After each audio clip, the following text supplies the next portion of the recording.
فكرة الفنانين او الناس المشهورة، الناس اللي تحت الاضواء، اللي لما بتبقى متواجدة وبتفتح كلام مع معجبين او وحتى على صفحات، فتلاقي ان حد داخلك بتعليق هو عبارة عن اهانة وشتايم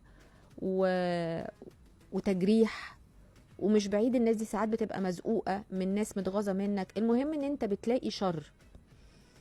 فنفسي ان احنا نتعامل مع المشهور ده او المشهورة دي في اللحظة دي انه بني ادم، هو بيحس. على فكرة الناس دي بني ادمين، عندهم احساس، عندهم كرامة، عندهم بيوت، عندهم عيلة، عندهم اولاد، عندهم اصدقاء.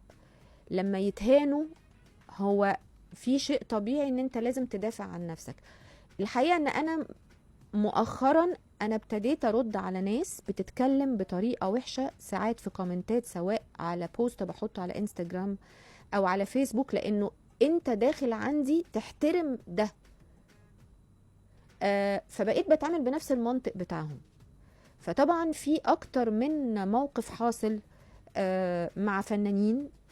يعني انا سمعت ان بدرية طلبة تحولت للتحقيق عشان قالت كلام، بس محدش جاب هي مين اللي استفزها ومين اللي خلاها توصل لهذه الدرجة من الموضوع. ومستغربة ان يعني مش هتكلم، بس اقصد انه في بني ادمين يا جماعة، يعني في كرامة.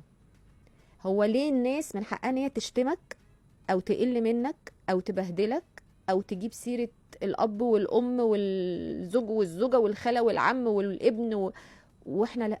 عشان ايه؟ عشان الناس تحت اضواء؟ لا، محدش قال ان احنا تتشال صفة الانسانية ان احنا بنحس مننا. ولو هنعاقب او لو هنعمل حاجة زي كده، طب نجيب بقى اللي وصل الكلام للوحاشة دي، نجيب اللي استفز الشخصية، نجيب اللي قل أدبه على الشخصية. لأن احنا مش ملايكة على الأرض، مش ملايكة على الأرض. وخصوصا انه التجاوزات بتبقى كبيرة كبيرة كبيرة يعني.